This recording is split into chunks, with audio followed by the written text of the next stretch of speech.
in the 3rd spot in the West, but 2.5 games ahead of the 6th spot.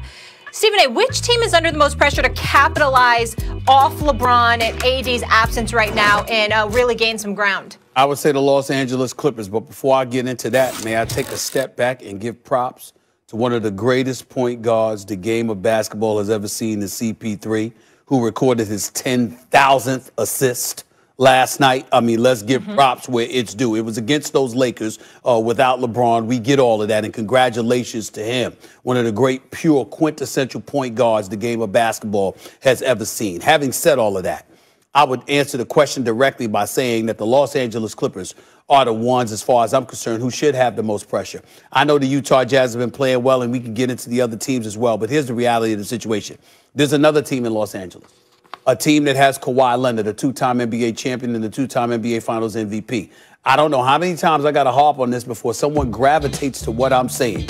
Kawhi Leonard owes us a matchup against LeBron James. You strolled into L.A., okay? You sat up there and demanded that the Los Angeles Clippers pay the farm, mortgage the farm, the house, and everything in between, okay, just so you can get Paul George. You got Paul George, who isn't playing shabby, by the way, is an all-star and is playing like an all-star.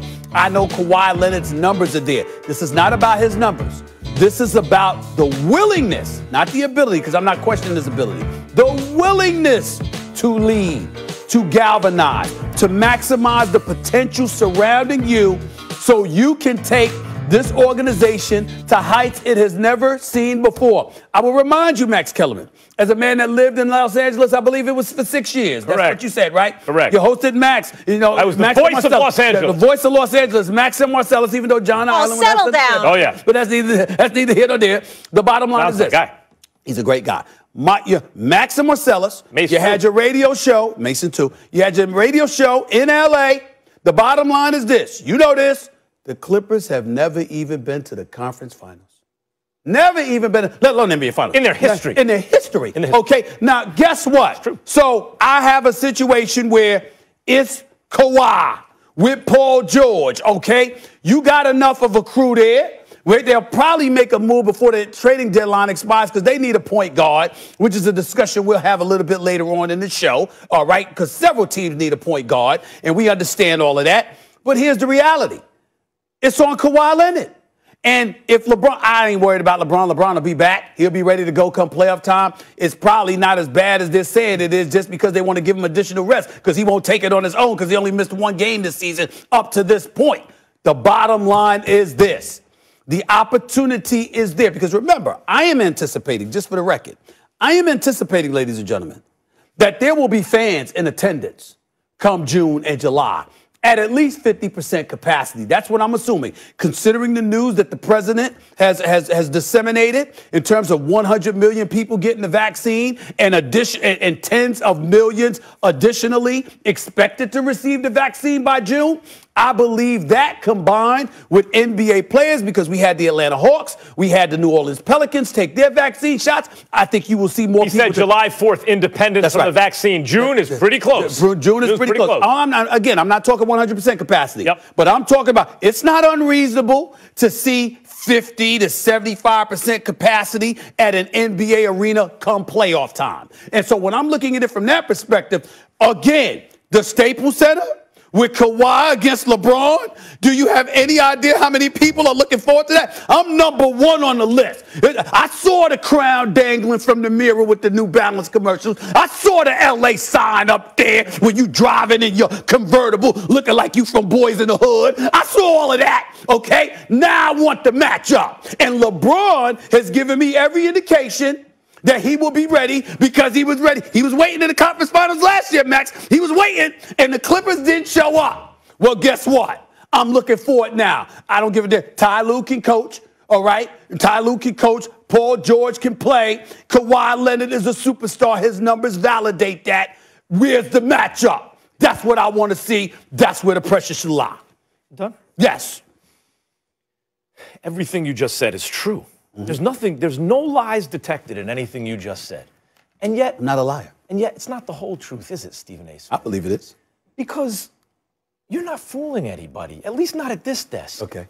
You need Lakers Clippers because you get to go out to L.A. Yeah, that's true. And the travel is from Staples to Staples. Well, you're not going anywhere. I mean, you're just spending the whole Western Conference in L.A. That is an angle that I can't deny. That's right. I mean, I'm not going to deny that. Yeah, well, of course not. That's right. Who you got caught red-handed?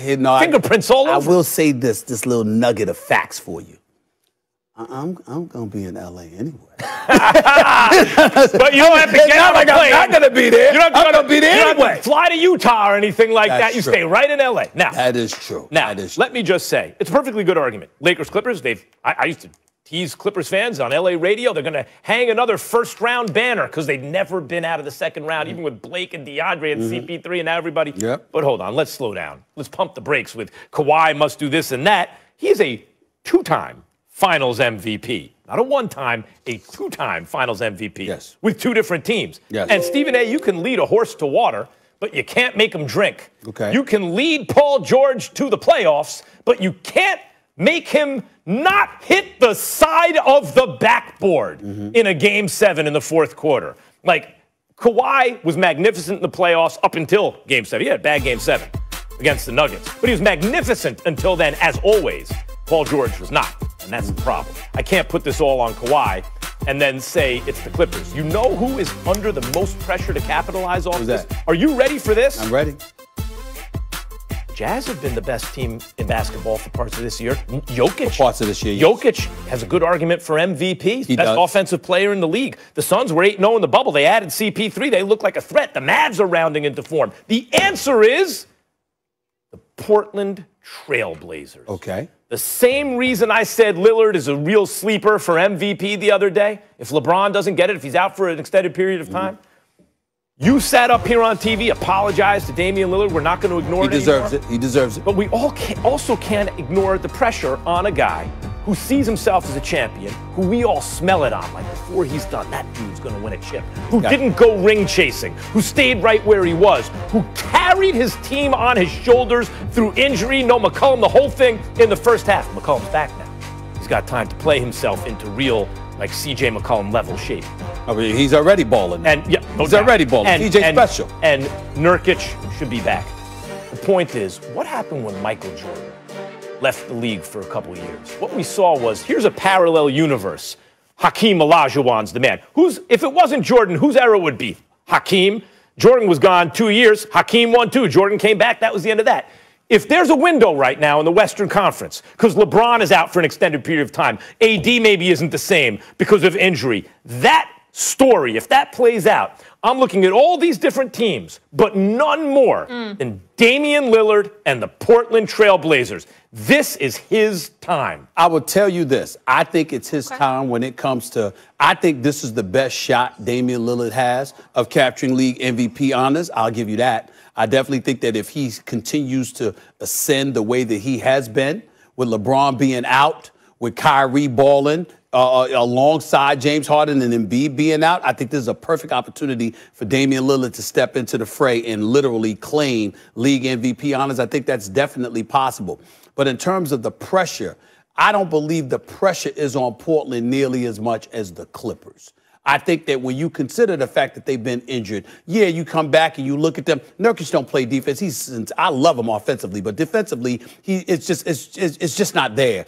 C.J. McCollum and Damian Lillard, we know that they're an elite backcourt in the game of basketball, but you still wonder about some of the parts surrounding them because there's not enough basketballs, and we're adding Covington, still Carmelo there, etc. My issue with Portland, and I don't want to listen. I'm not advocating nobody be fired or anything like that. I like Terry Stotts as a person. There's something missing. And here's why. Third star. Let me tell you what I think about Terry Stotts. I think that he's the kind of guy that knows the X's and O's. There's no question about it. He's going to have his team prepared. But you know something, that element, that ingredient, Max, where you just have the ability as a coach to peel something out of people. Doc Rivers. And then, you don't even have to say Doc Rivers. It could be anybody. At some point in time or another, even though we've seen it from Rick Carlisle, we've seen it from Pop, we've seen it from Doc, hell, Jeff Van Gundy never won a championship, but we've seen it from him. Stan Van Gundy hasn't won a title, but we've seen it from him. I mean, it's not about the titles. There's just something about Terry Stotts that he aight. That's all you can say. It's like, he's good, it's there, but you look at the talent that they got around him, and you just feel like there's something starving for, all right, they need something to appeal. You just look at Portland, and you just see something a little extra. I'll just say, that ain't coming out. Wrap it up here, fellas. All right. I mean, Old Shea has done a very good job up there putting a good team together. They're always about a player short. They've been about a player short.